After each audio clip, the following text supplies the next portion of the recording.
Mødrehjælpen fylder 100 år i år, og i Herning markerer vi det med en barnevognsmarch.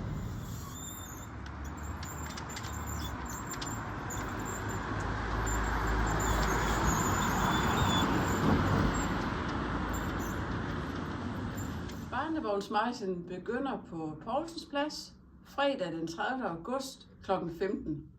Her mødes man med barnevogn, og så går vi i optog ned ad gågaden til Mødrehjælpens butik her i Fonnesbæksgade. Og her bliver der serveret gratis kagemand. Den er nemlig sponsoreret af Føtex.